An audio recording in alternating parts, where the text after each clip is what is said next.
Hey girl, let me tell you about this podcast. Girl, everybody has a podcast these days. But this one interviews new and interesting indie artists. It's called Indie Artist Music Hustle with Blonde Intelligence. Really? Where can I find it? It's on all podcasting platforms, streams live on social media, and on rpentradio.com. What'd you say it was called again? It's called Indie Artist Music Hustle with Blonde Intelligence. Girl, I'm gonna have to check her out. Give it a check, girl. Welcome to this week's Indie Artist Music Hustle with Blonde Intelligence. I'm your host, Miss Roni, where I always seek to give you exquisite cranial repertoire. And there has been so much going on this past week. And, sometimes I look through YouTube and see what's going on, what people's different takes are on certain situations. And I know that a lot of people who are fans of Love and Hip Hop Atlanta know about what is going on with the Frost family right now. And I'm not going to speak on the actual tragedy of what's going on, but I'm just wondering how, both sides are feeling and how domestic violence, affects both sides of the family, both the victim and the perpetrator. But one, one, I would say, reoccurring theme that I keep seeing is that Rashida is being karma. And I wanted to speak a little bit about that because it was just so ironic that K. Michelle had a concert and she had wrote this song, but it's called Rashida Got Bags or something like that because she talked about the bags that was under Rashida eye. And at the same time, I think Rashida responded and said that how she lived rent free in her mind. But I also last week spoke of the Liongate portal and things that were wrong would resurface, the universe would make it right. And the reason why people were saying that Rashida was getting karma was because of her response to K. Michelle when she was telling her about her domestic violence experience with someone that they both knew, which was K's ex-boyfriend. And I do remember that show. And I remember K. Michelle sitting there crying. I mean, literally crying. And Rashida sat there and looked at her. And then she said, I honestly don't believe her. I'm good friends with both him and his wife. And so it's like she totally disregarded that may have been K. Michelle's experience and that she has feelings. So I've done a little research. And it says, in the intricate web of life, the universe often reveals its sense of justice through the concept of karma, especially in cases like Rashida Frost. Initially, Rashida's disbelief in her castmate's claim of domestic violence illustrates a troubling disregard for the victim's experience. And we saw that by the way that she just sat there and looked. By prioritizing her friendship with the accused and his wife, she not only undermined the victim's truth, but also set a precedent for dismissing the gravity of this domestic violence. The universe, in its mysterious ways, appears to issue karma by placing Rashida in a situation where her own family is affected by the very violence she dismissed from K. Michelle. And people were also referencing I think it was marriage counseling boot camp, or I don't know the name of the show because I don't watch those types of shows because I feel like that if you have to go there to get help for your relationship, then, it's probably time to part ways way before you got to that show. But I'm going to leave it at that. But the situation is, as her own son becomes embroiled in a tragic incident involving the murder of his sister's boyfriend. The harsh reality of domestic violence becomes undeniable. This situation reflects the cynical nature of karma. It serves as a reminder that ignoring the suffering of others can lead to dire consequences within one's own circle. The planetary positions during this turmoil suggest that Rashida past judgments are now manifesting as personal crises, indicating that the universe has a way of balancing scales when injustice occurs. So I think that this is my opinion. Rashida had numerous occasions to apologize to K. Michelle, even if she didn't believe her, even her response, because Kay was like, "You cried with me, you listened to me, you hugged on me, but then the whole time I'm pouring my heart out to you, you don't believe me." And so I think that that's the reason why it's so close to home right now. Tarot readings often illustrate this phenomenon through cards like the Tower, symbolizing sudden upheaval and chaos. In Rashida's case, the Tower reflects the fallout from her previous dismissive stance towards domestic violence.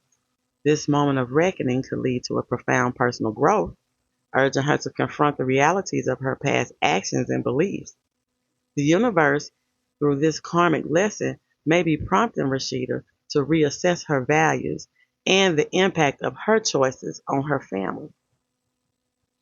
In essence, the universe is not merely punishing Rashida, rather, it's presenting an opportunity for reflection and transformation. The painful events surrounding her family can serve as a catalyst for change, pushing her towards greater empathy and understanding of the complexities of domestic violence. By evolving from this experience, Rashida can contribute to a broader conversation about the importance of believing and supporting victims, breaking the cycle of violence that has touched her life. Ultimately, the interplay of karma and personal growth illustrates the fundamental truth that the universe operates on the principle of balance and justice.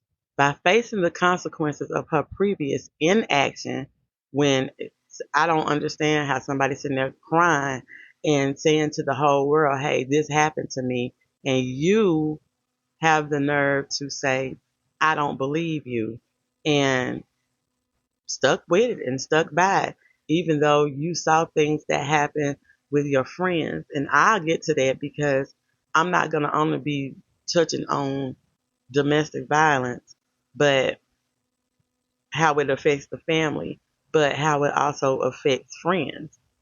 Rashida may emerge stronger and more aware, embodying changes necessary to prevent further cycles of violence in her life and community. So, domestic violence, especially when you care about somebody, it affects the whole family. Um, I have a degree in counseling, and I've worked many years in social work. And domestic violence sometimes contributes to other neglects, especially of kids. But I'm going to talk a little bit about how domestic violence affects family and friends. Domestic violence has profound and multifaceted effects on the victim's immediate family and friends. Firstly, the emotional toll is significant. Family members often experience feelings of helplessness, anger, and sadness as they witness the suffering of a loved one. This emotional burden can lead to strained relationships and breakdown in communications with the family unit. Children in particular may suffer long-term psychological effects, including anxiety, depression, and behavioral issues as they absorb the trauma of domestic violence in their home environment. And not saying that that's what happened in this case, but I do know that one of Kelsey's friends said something about how Kurt, which is Rashida's husband and the father of both of the children involved, that he was tired and that he washed his hands of it. So that just leads me to believe that it was way more going on than what we see and what they already knew. Furthermore, the friends of the victim may find themselves in difficult position. And her friend did say that. They may feel compelled to support the victim while also grappling with their own feelings of anger towards the perpetrator. This duality can create rifts in friendships, as friends may struggle to understand the victim's choices, particularly if they continue to engage with the abuser. The social support network can become fragmented, which may further isolate the victim and exacerbate their situation. That means make it worse. No. The effects of domestic violence extend to the perpetrator's friends and family as well. They may be faced with the uncomfortable reality of knowing that someone they care about is capable of such violence. This can lead to a range of responses, including denial, anger, or even attempts to rationalize the perpetrator's behavior. And we see that in what I can't remember, T. Hood's family, how they're so upset with Kelsey, how they're not saying anything. That's old, that's old. It don't matter if it was old, it happened. She was left with bruises. And I do understand that there is a difference between a domestic dispute, domestic battery, and domestic violence. You may get in a fight with somebody, and that's not a normal occurrence. But domestic violence occurs normally, and she has more than one video. That means there's 10 times more that we have not seen. Friends and family may also feel compelled to choose sides, which can lead to social isolation for both the perpetrator and the victim, reinforcing the cycle of violence. Statistically, domestic violence often ends tragically, with a significant number of cases resulting in death, particularly for women. According to various studies, approximately 1 in 4 women experience severe intimate partner physical violence, and a notable percentage of these incidents results in fatality. This stark reality underscores the urgency of addressing domestic violence, not just as a personal issue, but as a societal concern that demands immediate action. The enabling behavior of the victim's family can significantly impact the dynamic of domestic violence. When family members support the perpetrator, whether through denial, minimization, such as we have seen, denial. He was a nice boy. Now, I'm not judging his character, but I'm just going by some of the things that I have seen. Minimization. Well, if that happened, look at the clothes. It didn't happen right now. Or outright justification for the violence. She was always fighting him, coming on to him, starting with him. I heard that. It creates an environment where the victim feels further trapped. Like when Kelsey texts the guy's mom, and all she said was, "Okay, thanks," making it more challenging for them to seek help or escape the abusive relationship. The implications of domestic violence ripple through the lives of not just the victim, but also their families and friends. Understanding these dynamics is crucial in addressing the broader societal implications of domestic violence and finding effective ways to support victims while holding perpetrators accountable. And that's for the family, that's for the situation with K. Michelle and Rashida. You still have to hold the perpetrator accountable. Raising awareness, providing education, and fostering open dialogue about the effects of domestic violence can empower families and communities to take a stand against this pervasive issue. So, if somebody's, I remember I worked for a daycare when I was younger, and I worked where the after school kids would come. And the husband and wife owned the daycare, and they would come up there to argue. And later on, I realized that she didn't want to argue behind closed doors, that she wanted a witness around. And so they were arguing, and so I would move the kids to another room. Yeah, come on, we're gonna go in here. And it was like they were following every room that I went to. She was following behind me. And she was like, won't you gonna tell her? Tell her. Tell her how you be whooping my ass. And I was like, I wasn't saying that she needed to keep it behind closed doors, but ma'am, you're at work and you're in front of the kids. And when people talk about domestic violence, they think about, and kids witnessing, they think about immediate family. I don't condone violence. I always tell people, I feel like fighting is beneath me, but I'm not going to let you come and do bodily harm to me, and I'm not going to defend myself. So I saw in the videos where Kelsey wasn't even at the point of defending herself. And I feel like that it, no, this is just me, and everybody deal with things the way they deal with, because I feel like, you know, sometimes I'm my, in my heart, I'm a little stronger than, I'm a Leo, and my moon is Gemini. So, for those who know. But to get to the point where I have to physically fight you back, we're done. I don't care if you're a family member, if you're my significant other, if you're a parent, you know, and I understand as a parent, sometimes as a younger child, you feel like that you don't have rights, but yes, you can speak out. Yes, someone will make a report. Someone will come out and investigate. And it's up to you at that time whether you're going to tell what you know, and that might open up where you have to go stay with another family member, or you might not have a family member, you might have to go into foster care. I mean, so that opened up a whole lot of different things. But even children are affected by domestic violence, and I don't think that she had any children, but it affected her sibling. Nobody wants to see somebody that they love or care about being mistreated. And she even said, Kelsey said, I don't get anybody involved because I know I'll be right back with them.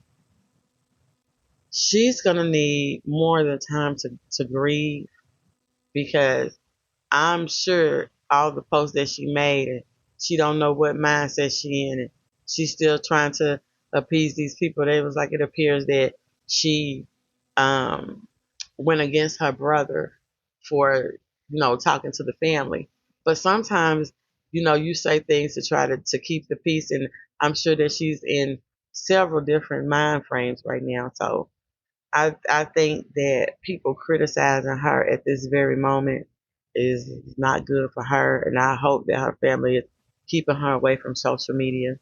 But I just wanted to just speak a little bit that how ironic it was that K Michelle decided to perform Rashida Got Bags, and Rashida having a response to it, and then all of this happening, and it's the very thing that they had beef with right in her face. And as of now, I don't even think Rashida still has apologized to K Michelle, and I think that I know she got like a new show that came out.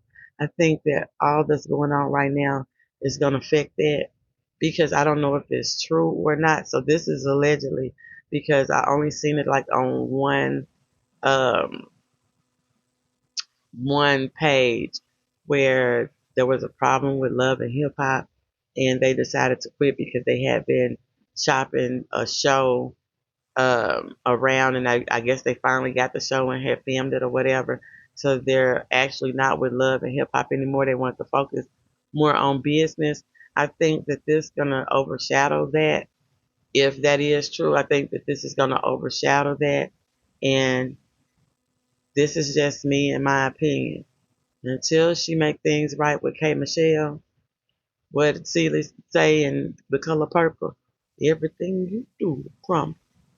But anyway, that's all I have for this week. And please raise awareness. And remember, you can catch the podcast on all podcasting platforms. You can catch the podcast on social media. Sometimes I do a visual, and on my website. And sometimes they be messing up on my website, and I have to call them. But www www.blonde-intelligence.com. And I will see you next week. Bye. Learn about the indie artist from the indie artist. Well, I'm Jana Key. I'm an artist. Well, my name is Lauren, as you already said. I am a singer-songwriter. So I'm Al Pems. I originally come from the Caribbean, St. Vincent and the Grenadines. My name is Brian Doucette. I'm an East Coast Canadian rocker. And then I found myself in Las Vegas, where I'm at currently, for dancing for Cirque du Soleil with my own solo stuff. Also learn from music industry professionals. I'm a music producer. I've been producing professionally for about 14 years. I have worked with a couple people in the industry, Grammy nominated Trev Rich, Nisha from 702. After I got my deal with Universal Music, after the Alicia Keys and Gunna record and many others that I've done, and then Alicia Keys was the #1 adult R&B song of the year. I asked the questions. That's a great question. Yeah, it's a good question. Ooh, that is a good question. Wow. I love all these questions. These are great. Like most of the questions that I get are like, tell me about Justin Bieber. It's like... Indie Artist Music Hustle is for the indie artists, their fans, industry professionals, and the music lover. Subscribe on YouTube, Facebook, or the podcast on Apple, Spotify, Pandora, or Blonde Intelligence Facebook page. Don't forget to add me to your playlist. Bye. It's been really fun, especially talking to someone across the pond. That's cool.